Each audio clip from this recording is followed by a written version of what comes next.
Good morning, almost 6 o'clock on the dot. Thanks for being with us on THV 11, streaming on THV 11 Plus. I'm Karen Fuller. Hayden is off today, but meteorologist Tracy Bean is here.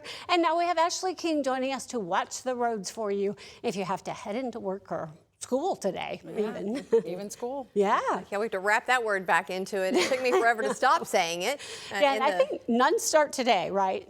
We had a couple yesterday, Pine Bluff. Yeah, are there extra that start today? I'm not sure we have our list here. The but list says none it was today. yesterday, the day but before, and then all next week. Okay, it's so the big one. So yeah, the rest of the week we don't have anything on here. here. So it's the folks that have started, already. Right. But if you are starting back to school or you know someone that is, you can always text us and let us know. Absolutely. 501-376-1111. Yeah, and we want your back to school pictures too. We love. You know what's my favorite is when the kindergartners start. Mom and dad have them so cute when they, drop them off, and then they look like they have been through it by the end of the day. And those are my absolute favorite Jackets pictures. tied around the waist, although right now you don't need one. But oh, I love it. Anyways, yeah, send us your pictures too. 501-376-1111. We'd love to show off the little kiddos. Oh, we will. All right, let's talk weather. Oh, it's not too bad again today. We're still starting to see a little first light this morning, and things are going to still heat up just a little bit. We're starting out at 73, and that humidity around 87%. Got a little light wind, but that dew point, 69. Yeah, we're going to start feeling a little bit more, but really the biggest impact as far as that feels like forecast is going to be as we're heading into, I would say, Friday and the weekend. But we do have a heat advisory for the Fort Smith area. All that Oklahoma heat's kind of going over the border there. So we're seeing those heat index values today that will be above 105. That's from noon until about 8 p.m. We are seeing a few areas already into those mid-70s, but still a few upper 60s lingering. They are hanging on as tight as they can. Highs today, 98 in central Arkansas. Cooler off to the east, but you'll notice things are a bit warmer off from the west and in southern Arkansas, and that's where we're going to still see that heat and that humidity begin to make its way to us. So today, not so bad. It's still going to be hot and humid, don't get me wrong. It's still going to feel those lower triple digits here in central Arkansas, but we are seeing some of those areas that are getting right around the cusp again of possibly needing their own heat advisory. We'll have to keep an eye on that, but this is going to be for, again, I just noticed tomorrow. So things are going to start to heat up just a little bit more, but today it's going to be a very similar situation. And then we're going to start to see the chance for a little rain tomorrow as well, which is kind of a good thing. We'll talk a little bit more about that. It's not going to be a lot, Ashley, and I certainly don't think it's going to impact the roads, but we'll keep an eye on it.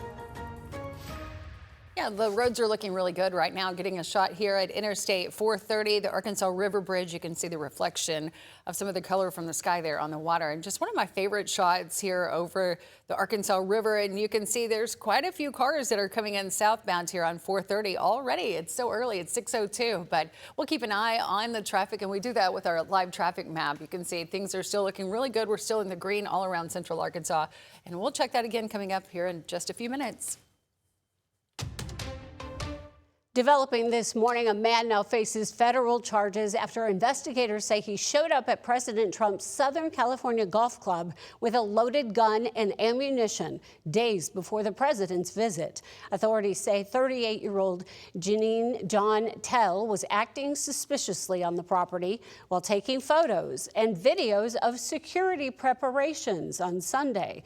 Deputies say they later found a loaded pistol and ammunition and other items in his truck, then later recovered more weapons, body armor, and notebooks with concerning statements during a search of his home. Tell now faces federal and state gun charges, while the FBI, Secret Service, and other federal agencies continue to investigate his motive. And as security concerns remain high, the U.S. is also facing a growing missile shortage as tensions with Iran continue. Military sources say the U.S. has used nearly 80% of its THAAD interceptors and about half of its Patriot missiles, raising concerns about the country's ability to respond to future attacks.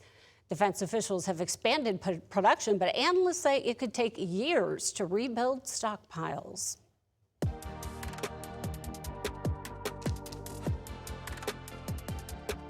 Time now 6:04. Senate Democrats are pushing back against the Trump administration's plan to move special education programs and school civil rights enforcement out of the Education Department. They argue shifting those responsibilities to the Health and Human Services and Justice Departments could hurt services for students with disabilities and delay civil rights cases. The administration says families will see no change in services and calls the criticism misleading. Before students head back to class, school districts are tightening food safety measures as Arkansas does continue to see more cyclospora cases. The Arkansas Health Department now reporting 173 confirmed cases. That's up 50 from last week, as state and federal health officials continue searching for the source of the outbreak, which has been linked to contaminated produce. The Little Rock School District says it's been preparing all summer, verifying food suppliers, reinforcing USDA safety training, and following extra steps to clean and handle fresh produce. Currently, all of our employees are going through our food safety training, which is required by USDA, of course. And for example, our lettuce, it's already been triple washed, and then of course we washed it again. And we use organic things like baking soda and water to wash for a fourth time. District leaders say they'll keep monitoring the food supply to help keep students and staff safe. The University of Arkansas, meantime, is clearing up some confusion this morning. An email was sent to about 1,500 students Tuesday, falsely stating that their housing contracts were being canceled. This is moving week, by the way. The university says the message was sent by mistake and has since told students their housing is secure as move-in begins today. Officials say they are investigating what caused the error. And staying in Fayetteville, city leaders are preserving a part of the community's history. The City Council has unanimously approved the creation of the Fayetteville Black Historic District, covering an area of South Fayetteville with the city's highest concentration of historic Black property ownership. Reporter Lauren Spencer shows us what this new designation will mean for the whole community. A Black historic district has been in the works for Fayetteville for over 3 years. This isn't just a Black thing, this is a Fayetteville thing. Councilmember Dr. DeAndre Jones has been a strong supporter since the beginning. He says the designation is about making sure Fayetteville's Black stories are not only told, but celebrated. That's where they live, that's where they worship, that's where they went to, that's where they went to school. That's where that was the economic part of the community. The district will be in this area as well as some surrounding streets. It's where the city says is the highest concentration of historic Black ownership in Fayetteville. We can't talk about Fayetteville without talking about that part of our city.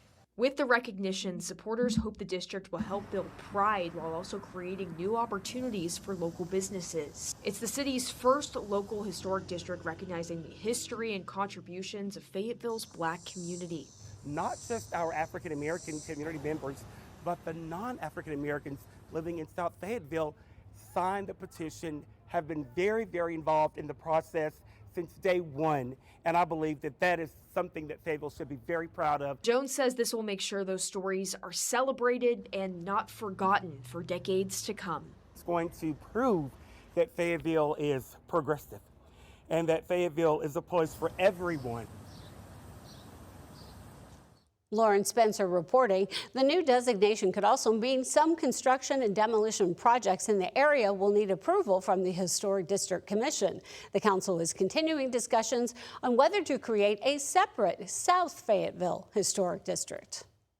Here in Central Arkansas, Maumelle leaders are looking for input on a project that could change the look of the Club Manor corridor. The city is exploring a streetscape plan that would make the area more walkable with new paths, gathering spaces, and event areas by connecting it to the Millwood Station Food Truck Park. The proposal would also reduce a portion of Club Manor from 4 lanes to 2 as the city works to create a place where people can live, enjoy, work, and play. And we have many events throughout the year, such as the Dragon Boat races or Fourth Fest. And our hopes are that this corridor will create a walkable place where people can enjoy the entire corridor and create an atmosphere of just community. So far, no decisions have been made yet. City officials are currently seeking public feedback, and you can give yours during next Thursday's Planning Commission meeting. It starts at 5:30. Arkansas Attorney General Tim Griffin is leading a bipartisan push to keep new federal hemp rules in place. Griffin and 34 other attorneys general are asking Congress not to reopen loopholes that they say allowed intoxicating hemp products to reach stores and children. The group says changing the rules now, though, could create confusion for businesses and disrupt states that have already started adapting to the new requirements. Now let's go check back in with meteorologist Tracy Bean. She's watching the heat and the temperature rise as students go back to school in some schools around the state. Not many, but we're gonna have to keep an eye on that. You know, with the temperature, with the heat index, sometimes they can't go outside for PE or for recesses, and gosh, those recesses and are it's important. the heat indices, not the temperature. Oh, right. And all that humidity that kind of goes along with that temperature. So we're going to have to keep an eye on that. But again, those recesses are important, especially for the elementary kids, especially as you're heading back to school, getting all the wiggles out. They need that time to run around. So I think we're going to be okay today. And even into tomorrow, we're going to maybe have to watch things a little bit closer next week. But your bus stop forecast for this morning, if you're headed out to the bus stop, they come early. So I bet there's already kids heading out in the mid-70s. It's going to be a great day with sunny skies, warming up, and that humidity is going to start to come up just a little bit. We're looking for that high in the upper 90s, and the heat index in central Arkansas around 102. Now it's going to be a bit warmer out to the west and to the south of us, but keep in mind we're going to continue to see that humidity build as we're heading into the weekend.